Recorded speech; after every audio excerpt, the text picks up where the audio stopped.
Let's talk about the seniors. How is the metaverse gonna?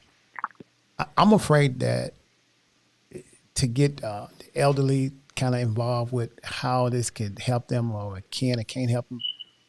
How is that going to help? Is it going to impact them? What are your thoughts on that? Of course, it's going to impact the seniors because just like the internet impacted senior citizens in terms of at that time, where they had to, get online to register for certain things, especially on the municipal level, pay for a parking ticket. Sometimes, seniors would have to go and go to various different agencies at City Hall. Now, with the Web 2.0 and, just influence, seniors started to go online. They had to learn just a new way of paying bills on the internet.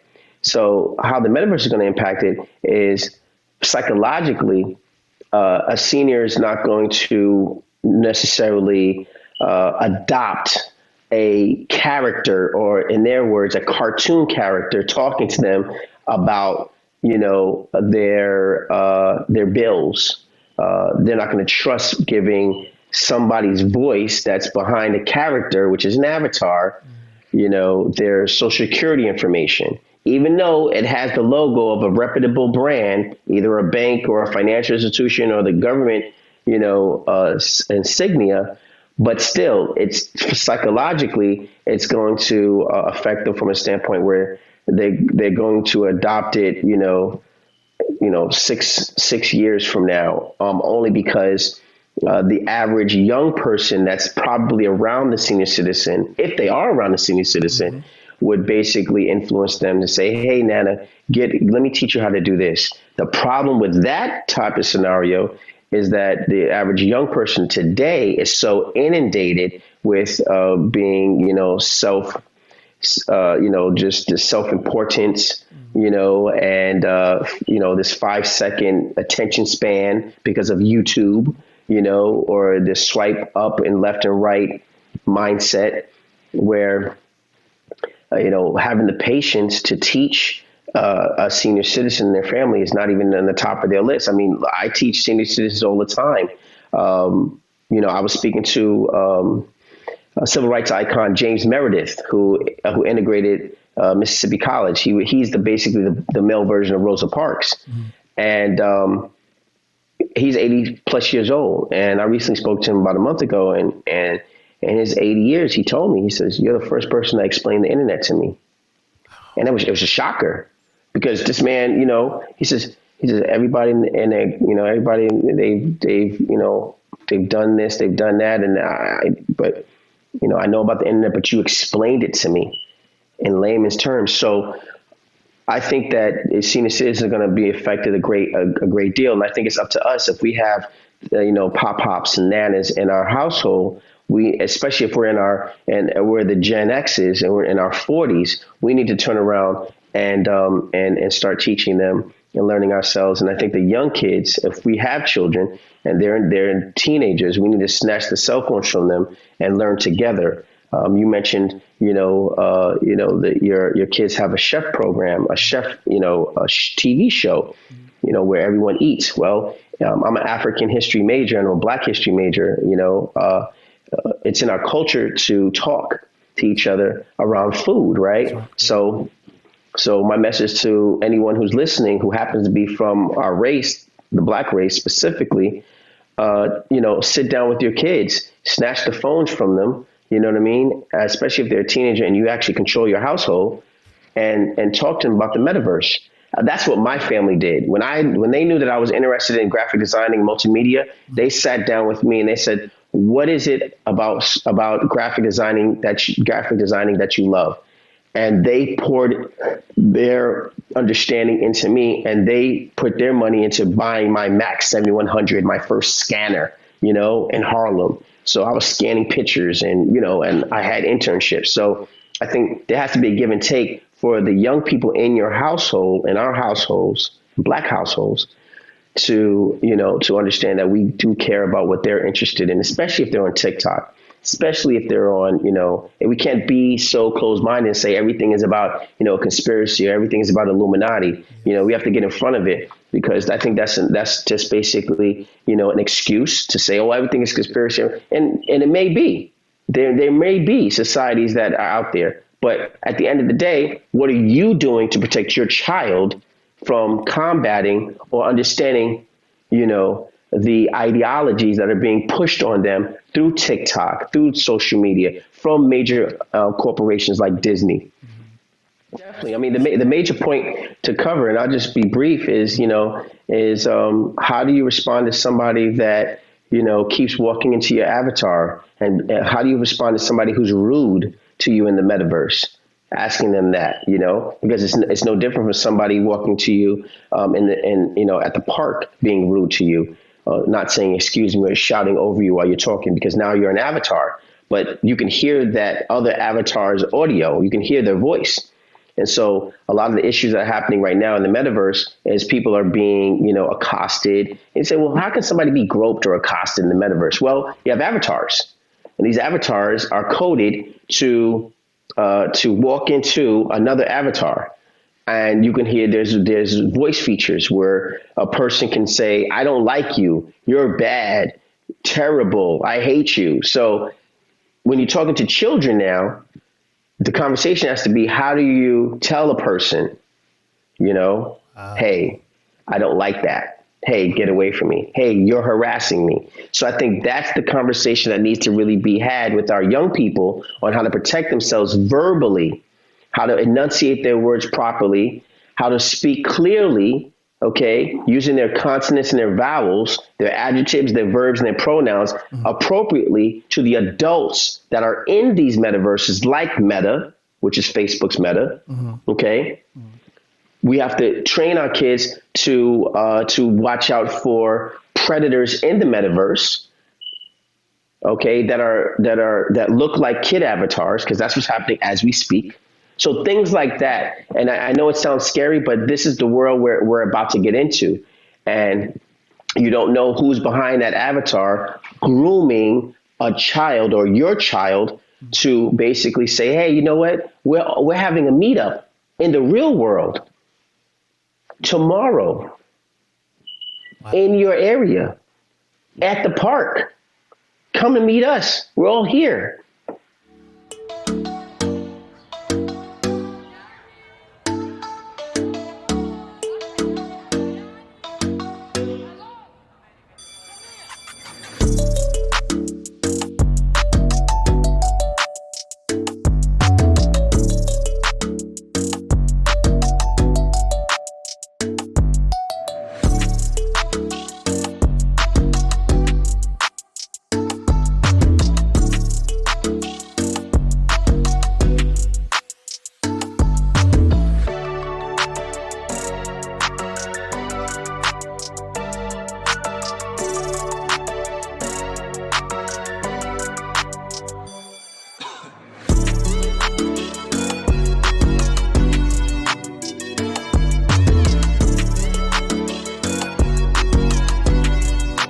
Wes, two things I want to kind of talk to you about.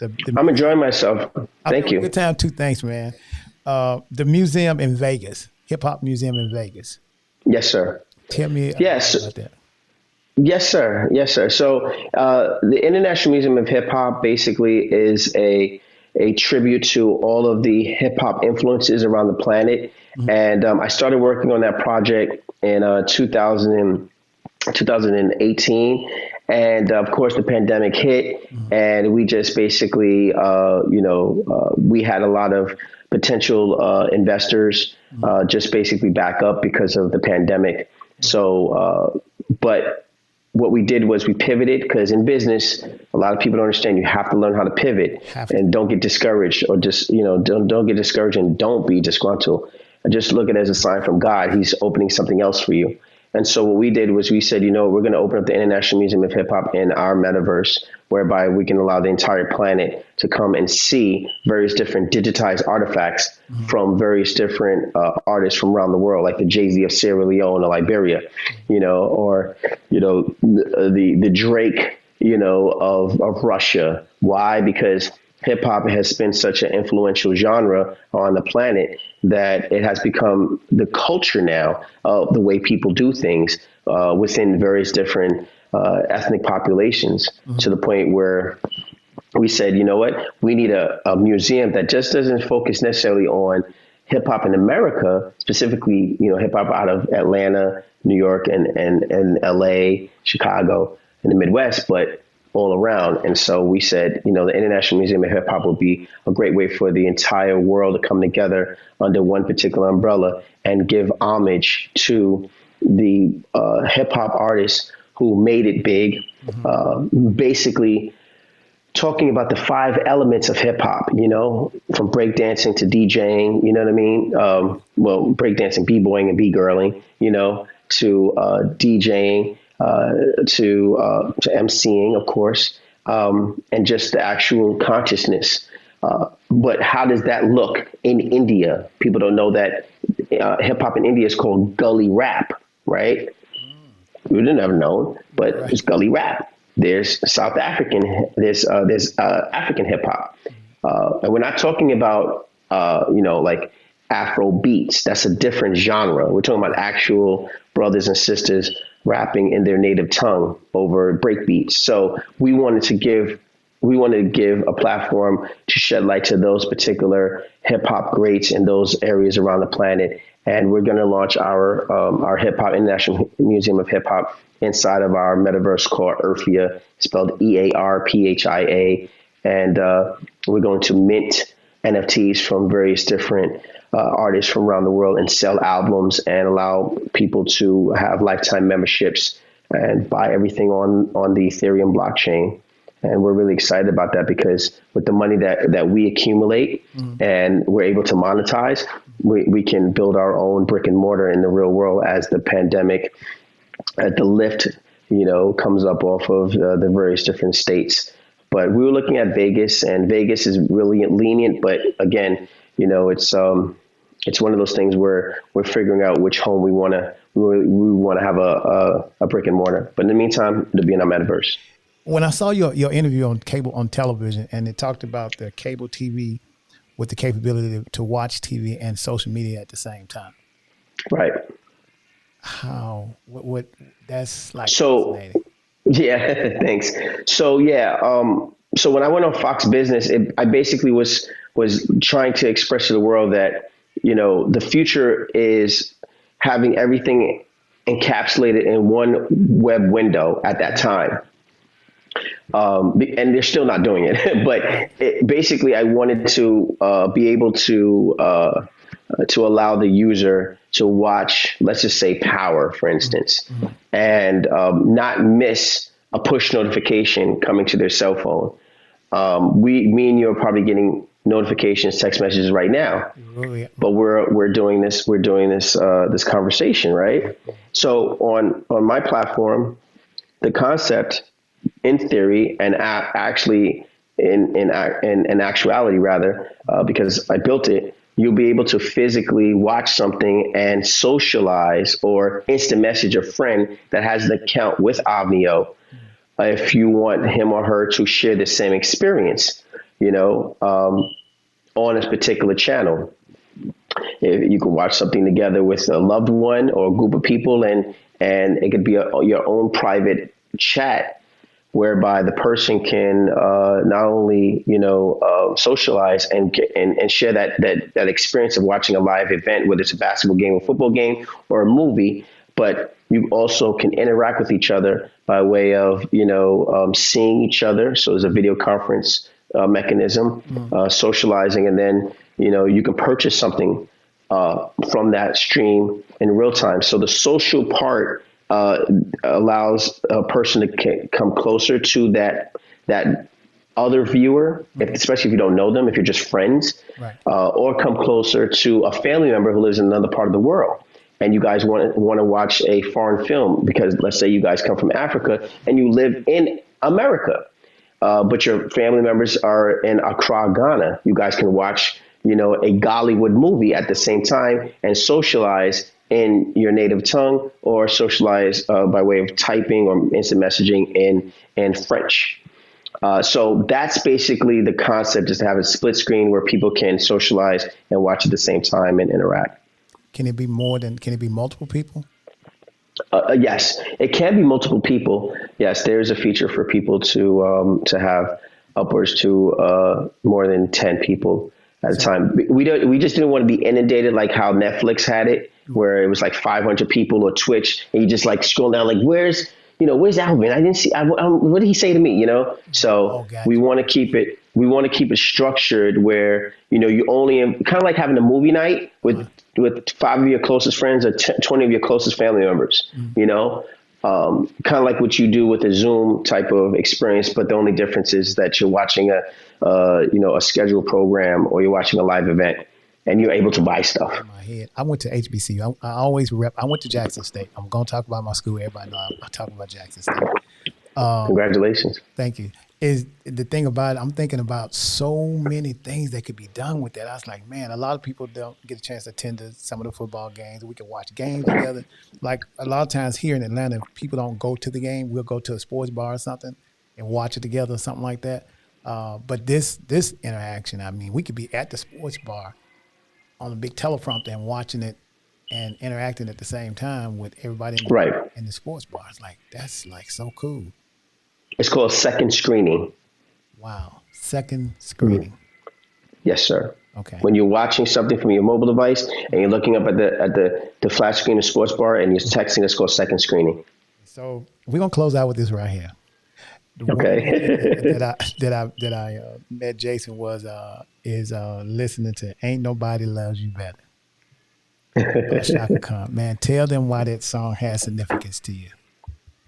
Oh, well, my mother passed away about a year ago, and she always danced to that music when she was either working or she was cleaning the house. And as a tribute to her and her passing, I danced with her. So I recorded myself dancing with my mother, listening to Shaka Khan, and a lot of people, they just resonated with it, and I put it on my social media, and people they can relate. So my mother, she was a dancer. She loved to dance. Like, she wasn't like a professional dancer, like a ballerina, but she just loved to dance. So it was one of her pastimes, and she taught me how to dance. We're from Harlem. We love dancing, and so she listened to Shaka Khan, and I said, I have a couple of one hits that she loves, and I said, let me just put this up and just a tribute to her, and people resonated with it. So thank you very much for watching. I truly appreciate it. I'm glad it resonated with you. It did. Alvin, yeah. We are so appreciative of our partnership with Angie Stone.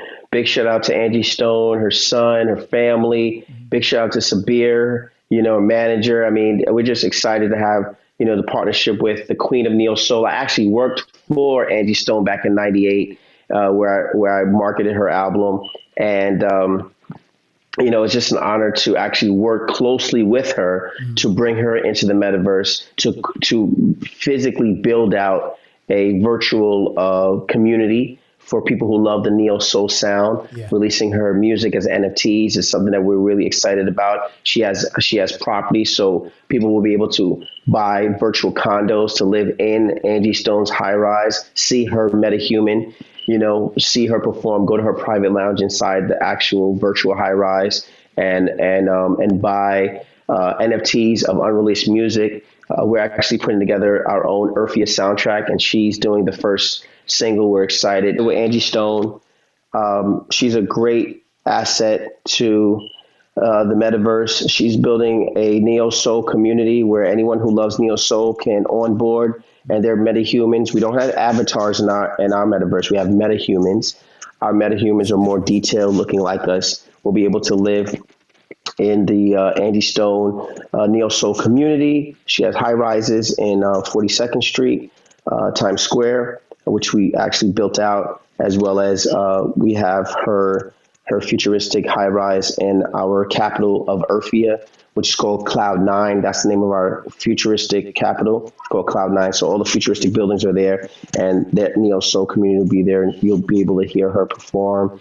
She's releasing new music as NFTs, and people who are on board will be able to buy virtual condos in her high rise, go to her concerts, watch her perform with other neo soul artists that are greats and that have had hit records in the past, and the new neo soul artists that are up and coming. So we're really excited about our partnership with Angie Stone. And again, shout out to her whole team, Sabir and everyone, her son. This is awesome. So we're excited. Thank you. Man, I'm so proud of you. I just can't stop smiling. I'm really, really happy about this. Man, that is so cool. Yeah. Can't wait till we get our gallery kitchen. That's what I'm waiting on. Kids, let's just get their own gallery kitchen. We've been waiting on that.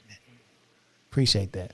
And with the way we could code it, where your kids can actually bake like signature stuff, and we can they can sell virtual food in our metaverse where our avatars can eat it in the metaverse, and gain either nutrients or energy, kind of like a video game. So we're going to have gamification embedded into our metaverse, which basically means that we're going to have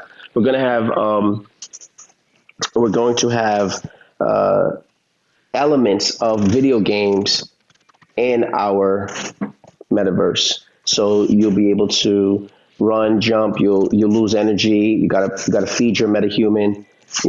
It's gonna be like a second life. Thank you so much for your time, man, for the opportunity. Thank you. Appreciate you. I want to make sure that everybody share, follow, and watch on Trying Success, and also on the Old Fashioned Love Network. And and then make sure you watch. Make sure you keep up with what Jason is doing. Check him out. Check out Earphia, EARPHIA. You can find us on Instagram, Twitter, Facebook, LinkedIn. I'm accessible. Jason A. Swanston, SWANSTON.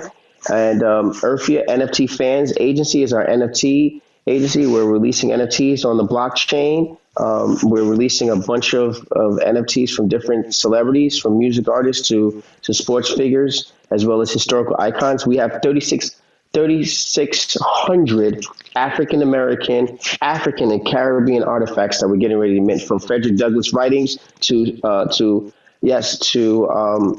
Jack Johnson's audio to Jesse Owens' tickets when he ran in the Olympics during the height of the Third Reich of Hitler. So we have all of those black artifacts. To Annie Malone, who was before Madam C.J. Walker. We have all those artifacts that we're getting ready to mint, because it's important that we control our Black history in the metaverse. So we're going to mint that, and we're going to create a institute where people can go, and onboard and look at our Black history, so that we're not forgotten, because the other metaverses are not even thinking about having our Black history in it.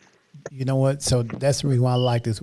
They don't have to teach our critical race theory. As long as we know our own critical race theory is more important. That's correct. Yeah. Yes. I don't care if they don't know. If whoever doesn't want to know, I personally need to know about me, as opposed to somebody else knowing about me. So I'm not really mad about the fact that they don't want to teach it. I just need to learn on my own. Oh yes, no. Well, I mean, look what the Chinese did. The Chinese government already last year they started to take all of their Chinese newspaper clippings and taking pictures of it and minting it and putting it on the blockchain for the young kids to physically read what happened in Tiananmen Square back in the days in the 90s. And so, to speak to your point, you're absolutely right.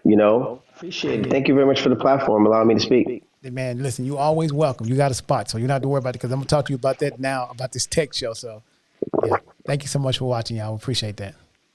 Thank you.